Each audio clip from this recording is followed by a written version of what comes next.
अगर प्रशांत किशोर वोट ले रहा है फर्स्ट टाइमर के तौर पर, तो किसी का तो काटेगा। बिल्कुल प्रशांत किशोर किसका वोट काटेगा? बिल्कुल, मैं तो कहता हूं भाई, प्रशांत किशोर को छोड़िए, जनसुराज वोट कटवा पार्टी है, लेकिन ये वोट इतना काट रहा है कि वो जीत कर आ रहा है। जनसुराज को वोट कौन दे रहा है? कौन दे? बिहार में 60% से ज्यादा लोग हैं जो बदलाव चाहते हैं।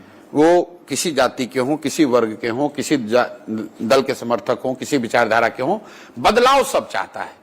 क्योंकि 1990 में भी देश का सबसे गरीब और पिछड़ा राज्य था बिहार। 2005 में जब नीतीश भाजपा की सरकार बनी तब भी देश का सबसे गरीब और पिछड़ा राज्य था बिहार। और आज 2025 में भी देश का सबसे गरीब, पिछड़ा, बेरोजगार, पलायन वाला राज्य है बिहार।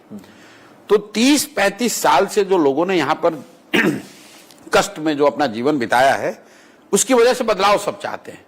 अब आप कहिएगा बदलाव चाहते तो फिर इन्हीं को क्यों वोट दे रहे थे? इसलिए दे रहे थे कि उनके पास विकल्प नहीं था। बिहार में इस तरह का कोई प्रयास नहीं हुआ था। और एक तरह से राजनीतिक बंधुआ मजदूरी बन गई है कि भाई लालू जी के डर से मोदी नीतीश को और मोदी जी के डर से लालू को वोट देना है। हम आपकी जनसुराज में जो भीड़ आ रही है और जिसको लोग कह रहे हैं भाई इतना भीड़ कहां से आ रहा है, जरूर बहुत रुपया खर्चा हो रहा होगा, कोई खर्च नहीं है। भीड़ इसलिए आ रही है कि समाज में 60% से ज्यादा लोग बदलाव चाहते हैं। एकदम साइंटिफिकली आपको मैं कह रहा हूं। मैं ये नहीं दावा कर रहा हूं कि हर आदमी जो बदलाव चाहता है वो जनसुराज पर भरोसा करता है। मैं उनमें से नहीं हूं जो बड़बोला हो कहे कि नहीं हर आदमी जो बदलाव चाहता है वो जनसुराज को चाहता है। लेकिन बदलाव चाहने वालों की संख्या 60% है, इसमें कहीं कोई दो मत नहीं है।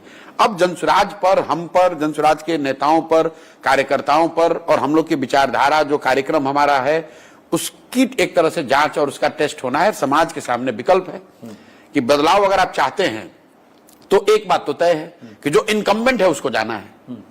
बच गया दो विकल्प, एक राजद का लालू जी का लालटेन और एक जनसुराज। तो या तो अब जनता जो 15 साल जंगल राज उन्होंने भोगा है उसी लालटेन को वापस ले आए, या फिर एक नया प्रयोग जो जनसुराज है इसके साथ चले।